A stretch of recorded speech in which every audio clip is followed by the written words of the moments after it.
"She isn't needed by anyone," my husband said about his 8-year-old daughter. "Just send her back," my family snapped. "She's a burden." I didn't send her back. I took action. 10 years later, their faces went pale when they saw her step up to the microphone and thank me first. Not her father. Not the grandparents who suddenly remembered how to smile for photos. Me. And the funny thing is, I didn't do anything heroic that night. I didn't leap onto a stage or deliver a speech that made the room cry.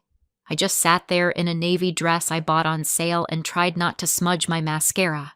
Because 10 years ago, when that same little girl showed up at my front door with a suitcase and a face full of fight, I made a decision that didn't look impressive in the moment. It looked like paperwork. It looked like late-night homework battles. It looked like holding a kid through a panic attack in a pediatric cardiology waiting room while strangers stared at me like I'd personally invented childhood trauma. It looked like staying. After the ceremony, I went back to my hotel room and stood in front of the bathroom mirror, peeling off makeup with a cotton pad like I was wiping the day away. The lights above the sink were harsh. They always are in hotels. It's like they're designed to help you confront your choices. My cheeks were flushed. My eyes were tired.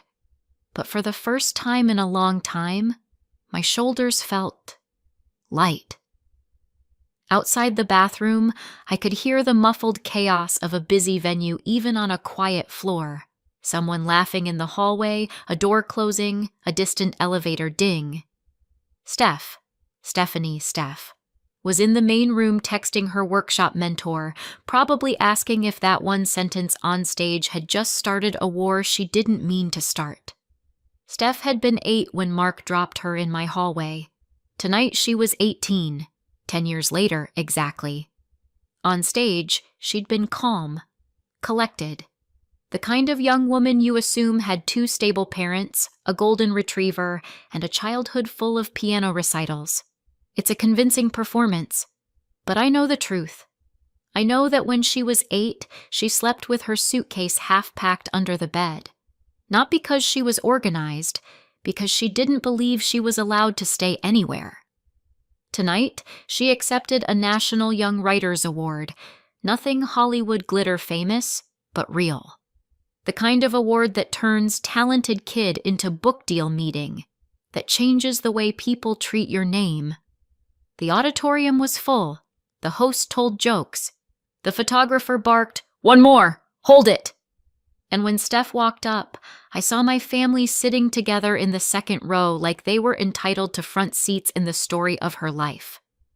My mother was there, wearing that expression she saves for judging lawns and weddings.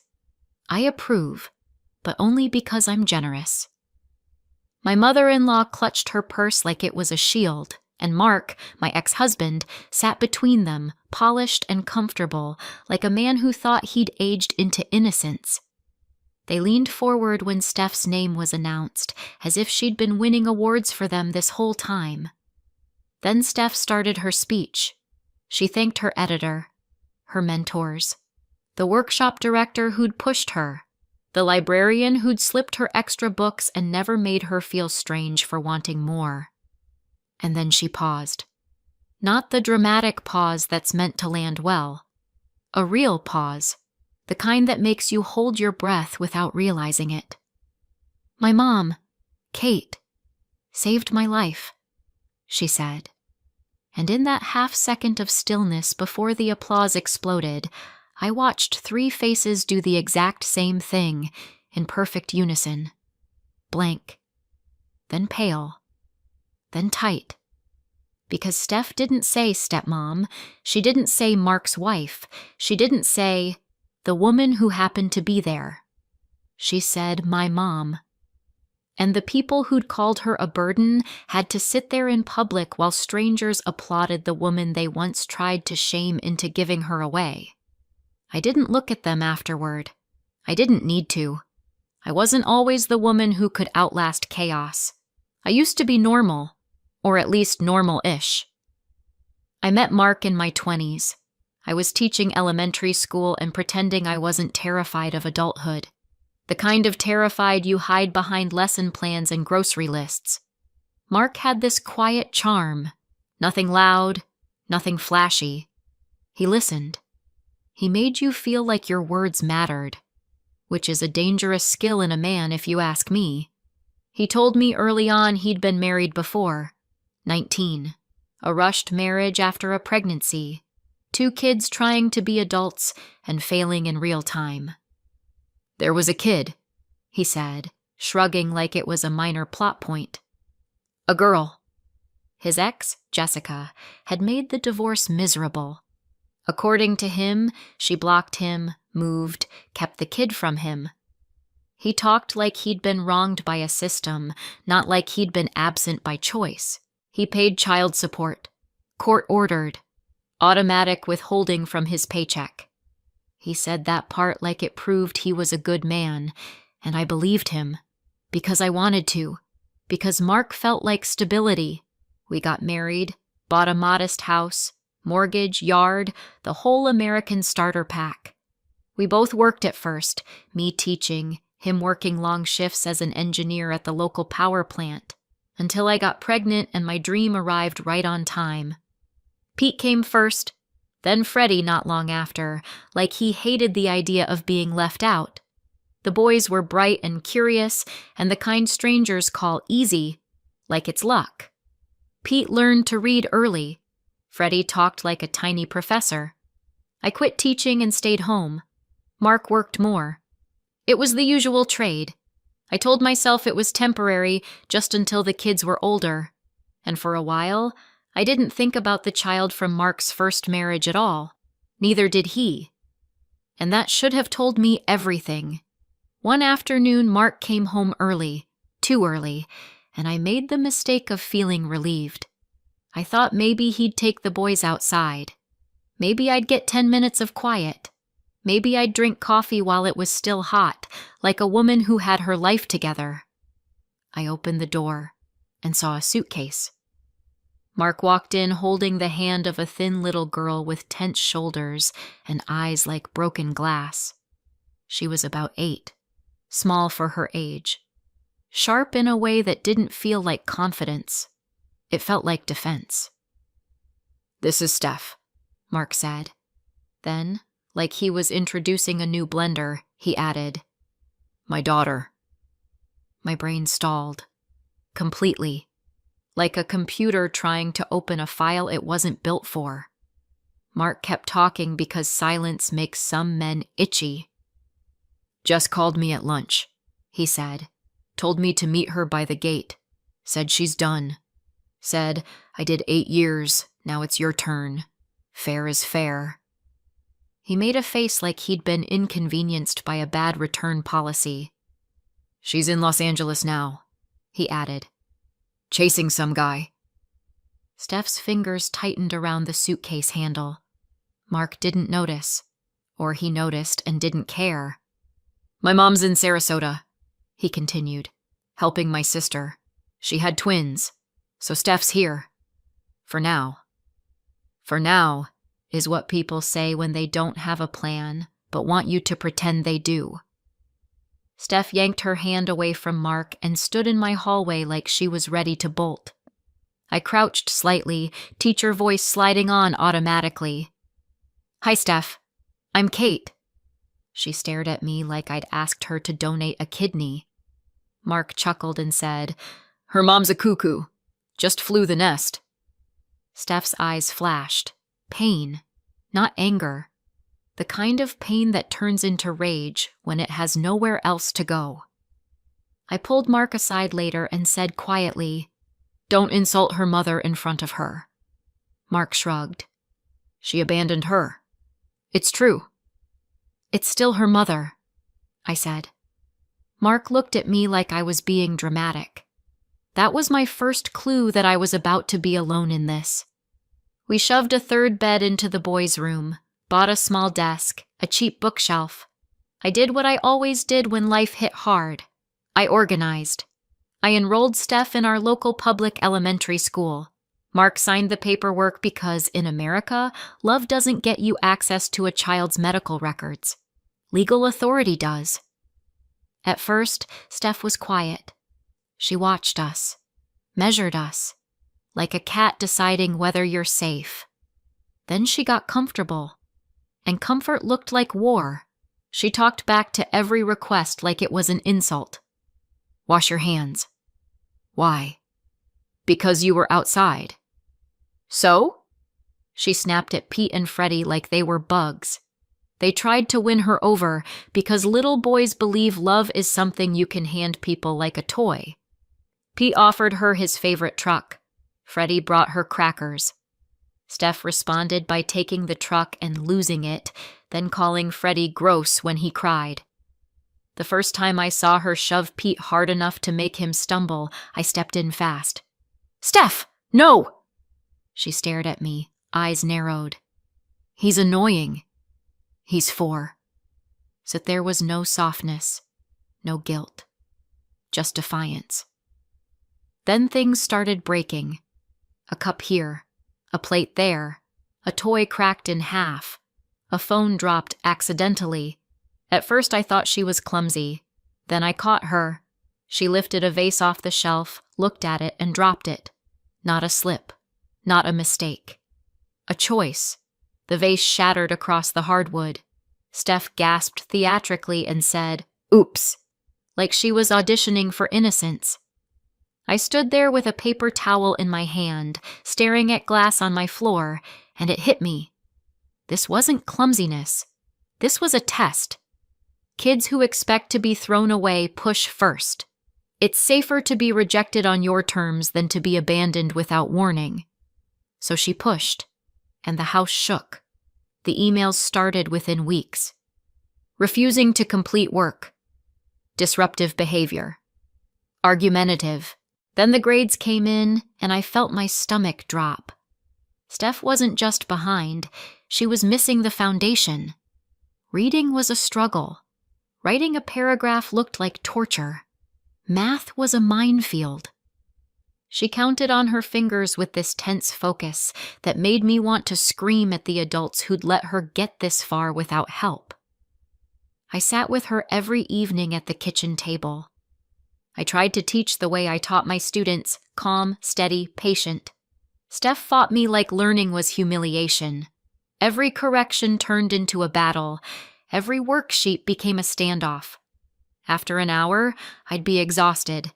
Steph would smirk like she'd won, and the work would still be undone. Then the health issues surfaced. She needed glasses. Not dramatic, but enough that she'd been squinting for who knows how long. She had a nervous tic that showed up when she was stressed, an eye blink, a shoulder twitch. Subtle, but constant once you noticed it. And at a routine pediatric visit, the doctor paused with the stethoscope and said, "I'd like a cardiology consult." Nothing panicked, nothing dramatic, just serious. So I added specialists to my calendar, pediatrician, optometrist, pediatric cardiologist, more waiting rooms, more forms, more insurance calls, more people glancing at me like I was the reason this child looked like she was carrying the weight of the world. In America, people love the phrase, "it takes a village." They don't mention the village mostly shows up to stare. Mark wasn't much help. He worked late, weekends, double shifts. When he was home, he wanted quiet. He wanted peace. He wanted the kind of family life that exists in commercials. Steph listened to Mark more than she listened to me. One look from him could shut her down. But Mark rarely used that look, because that would require effort. Mostly, he handed her back to me like a bag he didn't want to carry. "You're home," he'd say. "You deal with it." When I tried to talk, really talk, about how bad things were getting, Mark shut it down. "What are you complaining about?" he snapped. "You don't work. We're not hurting for money. You're a teacher. If anyone should know how to handle kids, it's you." Then the criticism started. The house wasn't clean enough. The kids were too loud. Dinner wasn't ready at the right time. And eventually, because it always gets personal, he criticized my body. "You've gained weight," he said one night, like he was reading a label. I stared at myself in the mirror later, turning sideways, squinting, and thought, I've gained responsibility. I've gained stress. I've gained a whole child. But sure, let's talk about my genes. Meanwhile, my mother began hinting that we should send Steph back. My mother-in-law suggested it with less gentleness. "Put her on a plane to Jess," she snapped. "Or send her to Sarasota. I'm here right now. Or there are programs." Programs. That polite word adults use when they mean we want her out of sight. Steph was always listening. She started sleeping with her suitcase half-packed under the bed, and that broke something in me I didn't know could break. Mark came home early again one day, and I made the mistake of feeling relieved. I thought he'd take the boys outside. I thought I'd get 10 minutes of silence. Instead, he stood in the kitchen like he was announcing the weather and said, "I'm leaving." No build-up, no apology, no sadness, just an exit line. Then he told me about Ashley. He'd been seeing her for a long time. Long enough to buy her a condo. Long enough to involve his grandmother, sweet woman, trusting, who helped with money because she thought Mark was securing something for the family. Mark put the condo in Ashley's name so it wouldn't be counted in the divorce. He told me this like he expected applause for being clever. He tossed out a consolation prize. "I'm not going to fight you for the house," he said. "You can keep it. For the boys." Then he sighed like the conversation was exhausting him. "Only problem is Steph." There it was. The child reduced to a problem. Mark rubbed his forehead. "Jess doesn't want her," he said. "My mom can't take her right now. Ashley's young, no experience with kids. And Steph? She's hard." He looked at me like the solution should be obvious. "She isn't needed by anyone," he said, voice flat. "So just send her back. To Jess. Or wherever. Why are we all pretending this is normal?" My stomach dropped. And then I saw her. Steph stood in the hallway, frozen, eyes wide. She'd heard everything. She didn't slam a door. She didn't scream. She walked toward me like she didn't trust her legs, and then she grabbed my waist and sobbed into my shirt like I was the last solid thing in the world.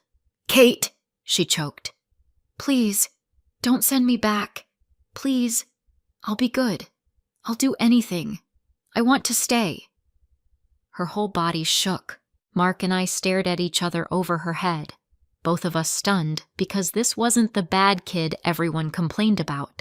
This was a terrified child who understood she was being traded like an unwanted item. I ran my hand over her hair, felt the bones of her shoulders under my palm, and something hard clicked into place inside me. This wasn't about whether she was difficult. This was about whether I could live with myself if I abandoned her too. I looked at Mark. "She's staying," I said. My mother heard and snapped into the phone, furious. "Just send her back. She's a burden." My mother-in-law said it too, in her own flavor.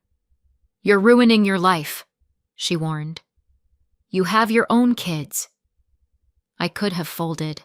I had every excuse in the world. Single mom, 2 small boys, a mortgage, a divorce, a child with health concerns, and a history of neglect. I could have looked at Steph and said, "I'm sorry." Instead, I held her tighter and told Mark calmly, "A kid isn't a soccer ball. You don't kick her back and forth when she's inconvenient." Mark didn't argue. He just left. People love dramatic action, the kind with yelling and door slamming and revenge that fits inside a 2-minute clip. That's not what I did. I did the unglamorous kind. I met with a family law attorney. I filed for divorce. And because I learned fast that love without legal authority is just stress, I pushed for what Steph actually needed: stability. Mark signed what he had to sign: the temporary guardianship order and medical power of attorney paperwork, because otherwise I couldn't even schedule cardiology follow-ups without being treated like a stranger. We got the guardianship order in writing. Steph lived with me full-time under that order. The boys did too. Mark had visitation on paper. In real life, he took Pete and Freddie every so often for a few hours, mostly for optics. Steph? He kept her at a distance like she was a reminder of his own failure. Child support came through the system the way it does when the court gets involved. Automatic, consistent, no dramatic envelope handoffs. Jess called twice a year. Birthday. Christmas. Sometimes a gift arrived. Generic. Like she was shopping for a coworker's kid. Steph stopped expecting more, which is a very quiet kind of heartbreak. And little by little, the chaos stopped being daily. Not because life got easier, because we got steadier. After the day she begged me not to send her away, Steph changed. Not overnight. Not magically. But the wall between us cracked. She stopped breaking things. She stopped hitting the boys. She started hovering near me in the kitchen, watching how I cooked, how I cleaned, how I handled stress, like she was studying the rules of staying. Then she began doing small things without being asked, wiping the table, folding towels, boiling pasta because she heard me sigh too loudly and didn't know what else to do. She'd take Pete and Freddie outside and run them around the yard until they collapsed, giving me 10 minutes of silence like it was a gift. Pete and Freddie, little boys with big hearts, forgave her faster than any adult ever would. They started calling her Sissy, like she'd never frightened them. Steph pretended not to care, but I saw the way her eyes softened when Freddie fell asleep on her shoulder. I went back to work part-time, tutoring evenings, rebuilding what Mark's departure fractured. Steph became my right hand. She watched the boys while I worked. She learned to make lunches. She helped with homework. And one day, without me asking, she started helping me help them, sitting with Pete while he struggled through math, quizzing Freddie on spelling words. It wasn't perfect. We still had bad days. She still had panic in her body sometimes, like it lived in her bones. But we were building something. A home that didn't evaporate when adults got bored. One afternoon, I had a rare moment to myself. The house was quiet. The boys were out. The laundry was, miraculously, under control. I sat in an armchair with a worn paperback I'd kept since college. Steph wandered in, sweat on her forehead from running around outside with the boys. She grabbed a snack, then dropped onto the couch and stared at the book in my hands. "What are you reading?" she asked. "It's about a man who makes a terrible choice," I said, "and spends the rest of the story paying for it." She stared at me like that sounded delicious. "Read it."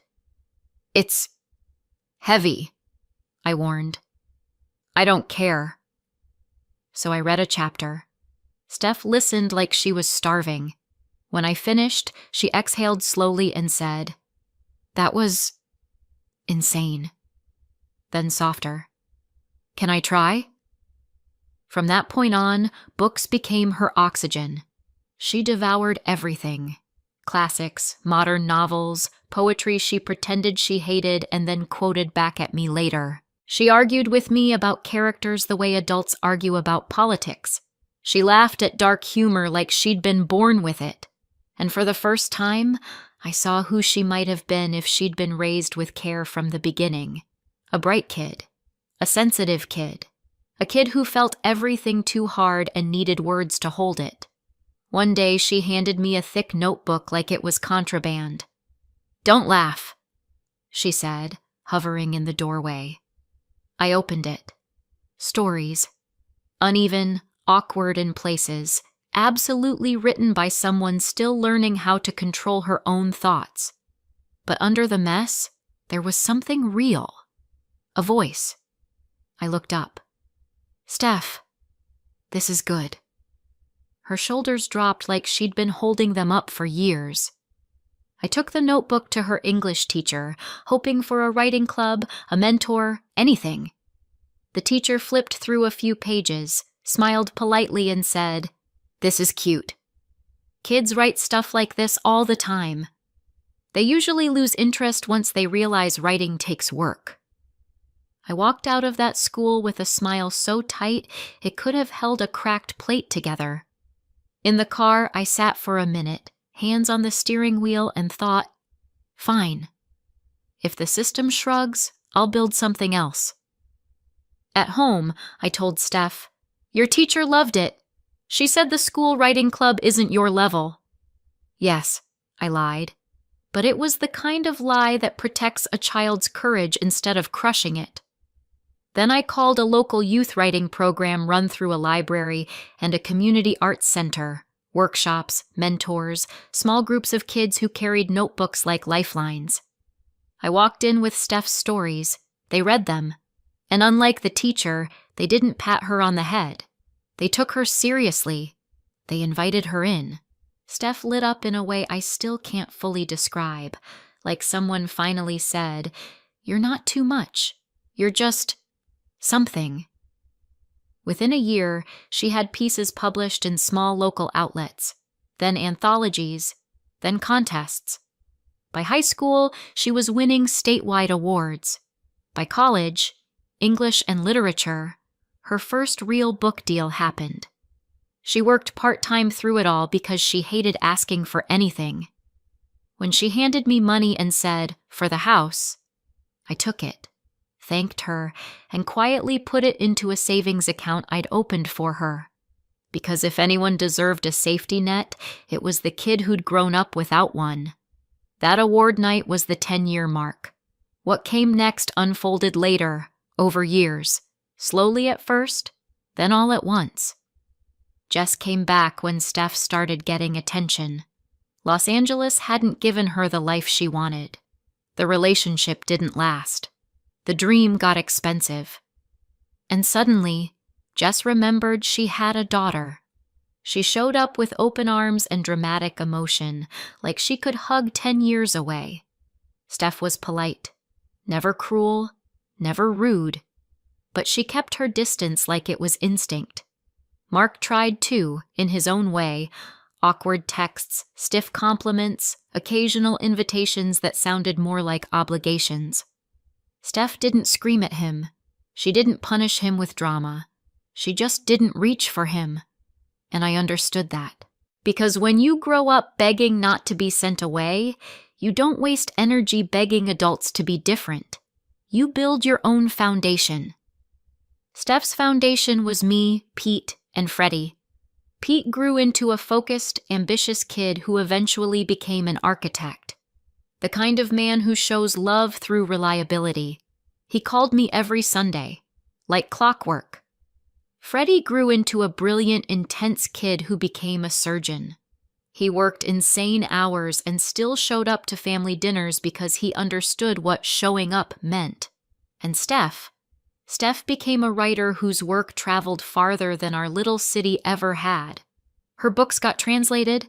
Her name started showing up in places I never imagined. And the first big thing she bought wasn't a flashy car. It was a small cottage by a lake. Because years ago, back when the kids were little and I was exhausted, I once sighed and said, "Someday I just want to live by water." Steph remembered. She bought the neighboring house for her own family too. 2 cozy homes behind one shared fence. Garden, a little pool for the grandkids. One afternoon she said quietly, "I want my children to have a grandma like you." I stared at my hands because looking at her made my throat tight. "You see what kids could be," she said, "and you don't throw them away when they're hard." I didn't answer right away, because what do you say to that? "Thanks for not being thrown away" is not a sentence anyone should have to mean. But Steph meant it, and so did I. That's why tonight, in front of the hotel mirror, wiping off makeup after another award ceremony, I felt something close to peace. Because I remember the version of this story that almost happened. The version where I listened. The version where I sent her back. The version where an 8-year-old girl learned, permanently, that adults only keep you when you're easy. Instead, I took action. Not loud action. Not dramatic action. Paperwork. Doctor visits. Parent-teacher conferences. Late-night talks. A steady home and a locked-in routine. The boring, relentless kind of love that changes a life. Now, the same people who once suggested shipping her off love to say they knew she had potential. People's memories get flexible when success is involved. Mine doesn't. Mine still remembers a thin girl in my hallway with a suitcase and eyes like broken glass, and the way she clung to me when her father said she wasn't needed. I'm grateful, still, that I didn't let anyone convince me she was a burden, because she wasn't. She was a child, and she deserved a home. Appreciate you being here. If you enjoyed this, please like the video and subscribe. It really helps the channel. Drop a comment with your thoughts, because I read them all. Thanks again, and I'll see you soon with another story.